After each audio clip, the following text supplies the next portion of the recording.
नमस्कार मित्रांनो, आज आपण भारतीय राज्यघटना म्हणजे इंडियन कॉन्स्टिट्यूशन, इंडियन पॉलिटीविषयी काही महत्त्वाचे MCQ क्वेश्चन पाहणार आहोत। चला तर मग सुरुवात करूया। भारतीय संविधान सभा कधी स्थापन करण्यात आली? तर या प्रश्नाचे उत्तर 1946 असे येणार आहे। भारतीय संविधान सभा 9 डिसेंबर 1946 रोजी स्थापन झाली। यामध्ये एकूण 389 सदस्य होते, ज्यामध्ये 292 प्रांतीय विधानसभा सदस्य, 93 संस्थानांचे प्रतिनिधी आणि 4 चीफ कमिशनर प्रदेशाचे प्रतिनिधी होते। पुढील प्रश्न, संविधान सभेचे अध्यक्ष कोण होते? या प्रश्नाचे उत्तर डॉक्टर बाबासाहेब आंबेडकर असे येणार आहे। हे भारतीय संविधान मसुदा समितीचे अध्यक्ष होते। त्यांना भारतीय राज्यघटनेचे शिल्पकार म्हणून ओळखले जाते। पुढील प्रश्न, भारतीय संविधानाला अंतिम स्वरूप कधी देण्यात आले? या प्रश्नाचे उत्तर 26 नोव्हेंबर 1949 असे येणार आहे। या रोजी अंतिम स्वरूप देऊन हा दिवस संविधान दिन म्हणून साजरा केला जातो। म्हणजे 26 नोव्हेंबर हा दिन संविधान दिन म्हणून भारतामध्ये साजरा केला जातो। पुढील प्रश्न, संविधान समितीमध्ये एकूण किती सदस्य होते? या प्रश्नाचे उत्तर 389 असे येणार आहे। संविधान समितीमध्ये सुरुवातीला 389 सदस्य होते। स्वातंत्र्यानंतर ही संख्या कमी होऊन 299 इतकी झाली, कारण काही प्रांत फाळणीनंतर पाकिस्तानात गेले होते। पुढील प्रश्न, भारतीय संविधानाचे शिल्पकार म्हणून कोणाला ओळखले जाते? तर या प्रश्नाचे उत्तर डॉक्टर बाबासाहेब आंबेडकर असे येणार आहे। डॉक्टर बाबासाहेब आंबेडकर यांनी भारतीय संविधानाच्या मसुदा समितीचे नेतृत्व करून संविधानाची रचना केली, म्हणून त्यांना भारतीय राज्यघटनेचे शिल्पकार म्हटले जाते। भारतीय संविधानाप्रती प्रथम कोणी स्वाक्षरी केली होती? तर डॉक्टर राजेंद्र प्रसाद यांनी संविधानाच्या प्रतीवर सर्वप्रथम स्वाक्षरी केली होती। हे संविधान सभेचे अध्यक्ष होते, म्हणून अध्यक्षपदाचे त्यांनी स्वाक्षरी केलेली दिसते। पुढील प्रश्न, भारतीय संविधान कोणत्या देशाच्या संविधानावर आधारित आहे? तर भारतीय संविधान लिहिण्यासाठी आंबेडकरांनी व बाकीच्या काही सदस्यांनी दुसऱ्या देशाच्या राज्यघटनेचा अभ्यास केला, ज्यामध्ये America, Britain, Ireland, Canada, Australia, Germany, दक्षिण आफ्रिका आणि इतर देश होते। म्हणून या प्रश्नाचे उत्तर विविध देशांचे संमिश्र असे येणार आहे। संविधान तयार होण्यासाठी किती दिवस लागले? म्हणजे संविधानाच्या निर्मितीसाठी लागलेला कालावधी किती, असा जर प्रश्न विचारला तर 2 वर्षे 11 महिने आणि 18 दिवस असे येणार आहे। भारतीय संविधानाचा मसुदा समितीचे अध्यक्ष कोण होते? तर डॉक्टर बाबासाहेब आंबेडकर हे मसुदा समितीचे अध्यक्ष होते। पुढील प्रश्न, संविधानाचा प्रारूप कशाच्या आधारावर तयार करण्यात आला? तर भारत सरकार अधिनियम 1935 नुसार भारतीय संविधानाच्या प्रमुख कायदेशीर रचनेचा आधार घेऊन भारत सरकार अधिनियम 1935 कायदा तयार करण्यात आला। भारतीय राज्यघटनेचे सर्वात मोठे वैशिष्ट्य कोणते आहे?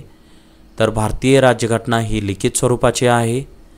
भारतीय संविधान हे लिखित स्वरूपाचे संविधान आहे। यामध्ये 395 कलमे, 22 भाग सुरुवातीला होते, 8 अनुसूची म्हणजे मूळ संविधानानुसार होते म्हणजे परिशिष्टे, सध्या 448 पेक्षा जास्त अनुच्छेद म्हणजे कलमे आहेत, 25 भाग आहेत आणि 12 अनुसूच्या किंवा परिशिष्टे आहेत। भारतीय संविधानात किती मूलभूत हक्क आहेत? सुरुवातीला 7 होते, सध्या मूलभूत हक्क 6 आहेत। हा गट म्हणून पाहिला जातो. भारतीय संविधानामध्ये मूलभूत हक्काचा समावेश भाग क्रमांक 3 आणि कलम क्रमांक 12 ते 35 मध्ये, त्यालाच आपण अनुच्छेद असे म्हणतो, अनुच्छेद 12 ते 35 मध्ये याची तरतूद दिसते. हे 6 मूलभूत हक्क गट कोणते आहेत? तर समानतेचा हक्क, स्वातंत्र्याचा हक्क, शोषणाविरुद्धचा हक्क, धार्मिक स्वातंत्र्याचा हक्क, सांस्कृतिक व शैक्षणिक हक्क आणि घटनात्मक उपाययोजनेचा हक्क असे हे गट पडतात. समानतेचा हक्क हा कलम क्रमांक 14 ते 18, स्वातंत्र्याचा हक्क 19 ते 21, शोषणाचा 22 ते 23,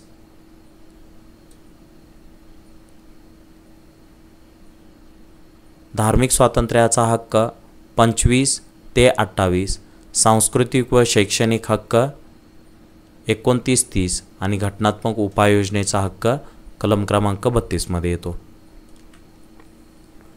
भारतीय संविधानात किती अनुच्छेद आहेत? तर भारतीय संविधानामध्ये 448 पेक्षा जास्त अनुच्छेद आहेत. मूळ भारतीय संविधानामध्ये 395 अनुच्छेद होते, म्हणजे कलमे, आणि विविध घटना दुरुस्त्या झाल्यानंतर ही कलमे वाढलेली दिसतात आपल्याला. भारतीय संविधानाचे आणखी एक महत्त्वाचे वैशिष्ट्य कोणते? तर मिश्र संविधान आहे. कारण भारतीय संविधान हे लवचिक आणि कठोर अशा दोन्ही प्रकारचे वैशिष्ट्य असलेले मिश्र संविधान आहे. काही कलमे अत्यंत सहज बदलली जातात, तर काहींसाठी विशेष बहुमत आवश्यक आहे. भारतीय संविधानामध्ये एकूण किती परिशिष्टे म्हणजे शेड्यूल आहेत? तर 12 परिशिष्टे आपल्याला दिसतात.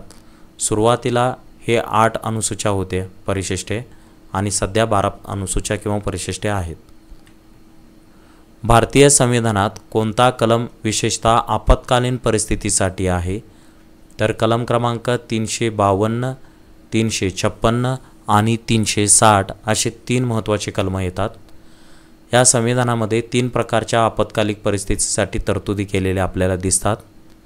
राष्ट्रीय आणीबाणी कलम 352, राज्य आणीबाणी कलम 356 आणि आर्थिक आणीबाणी कलम 360. कलम किंवा अनुच्छेद असे दोन्ही वापरू शकता. भारतीय संविधानाचा सुप्रीम कोर्टला कोणता अधिकार दिला आहे? घटनात्मक अधिकार आहे. भारतीय संविधानानुसार सुप्रीम कोर्ट हे भारतातील सर्वोच्च न्यायालय आहे.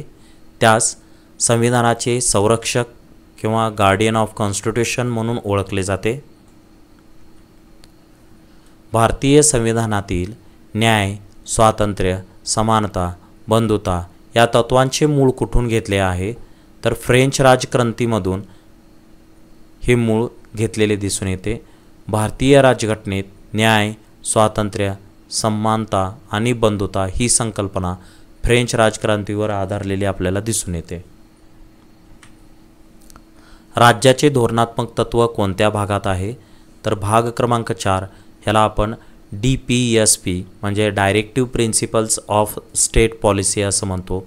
म्हणजे मार्गदर्शक तत्वांचे राज्य धोरणाची तत्वे हे भाग क्रमांक 4 आणि कलम किंवा अनुच्छेद क्रमांक 36 ते 51 मध्ये तरतुदी असलेल्या दिसून येतात.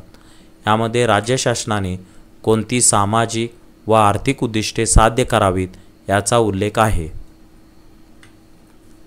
पुढील प्रश्न, भारतीय संविधानात नागरिकांचे मूलभूत कर्तव्य कोणत्या भागात नमूद करण्यात आलेले आहे? तर भाग क्रमांक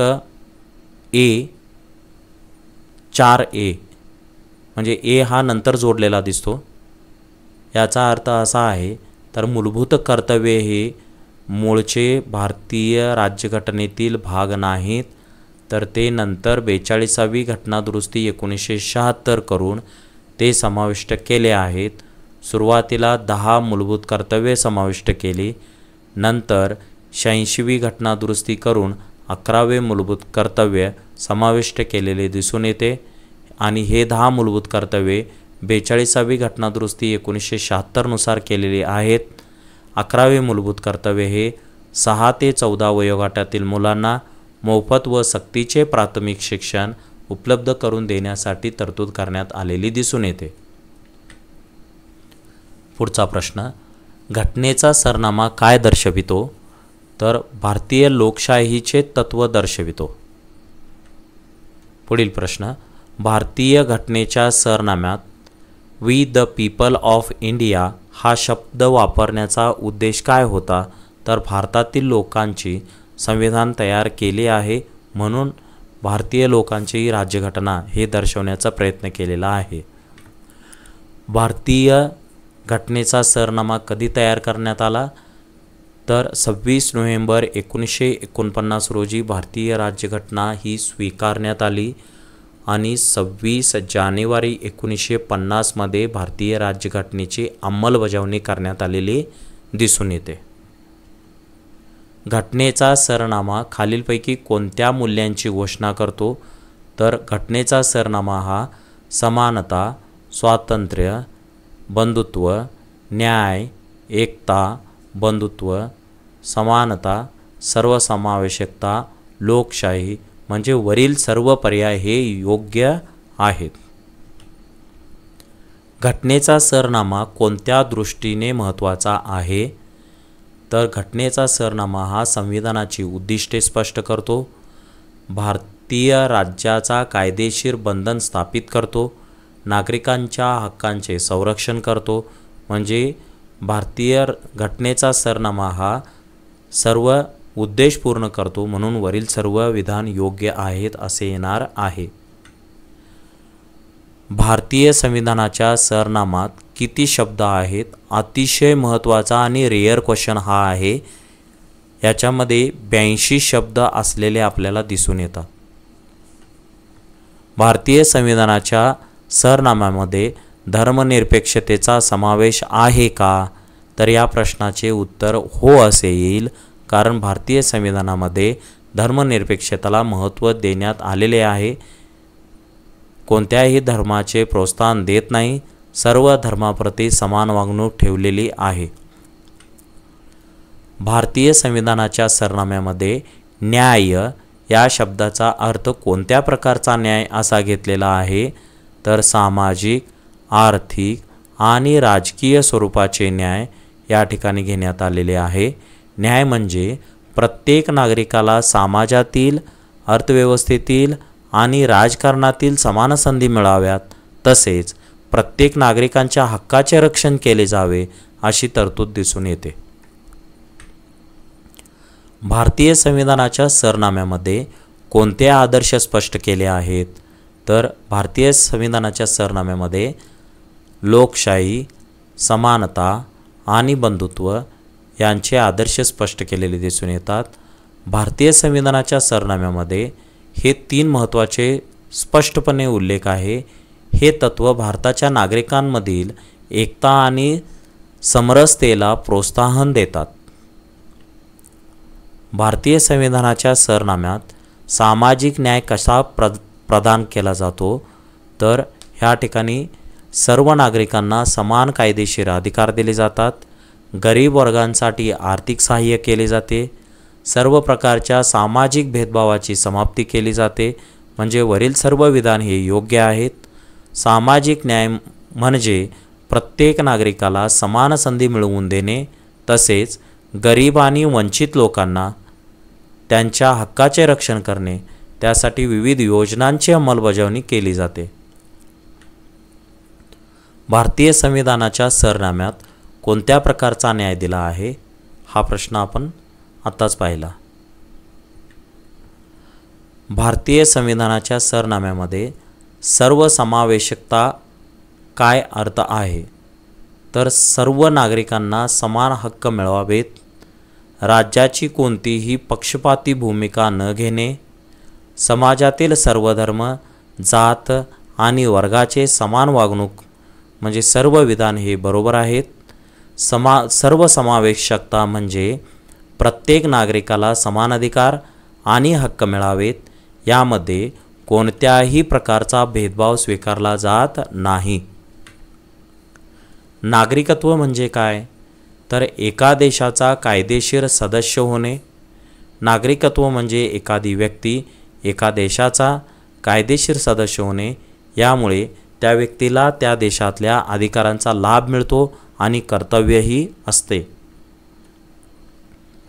भारतीय नागरिकत्व कायद्यानुसार भारतीय नागरिकत्व प्राप्त करण्याचे मुख्य मार्ग कोणते आहेत? तर जन्म, वंश, नॅचरलायझेशन आणि समागम.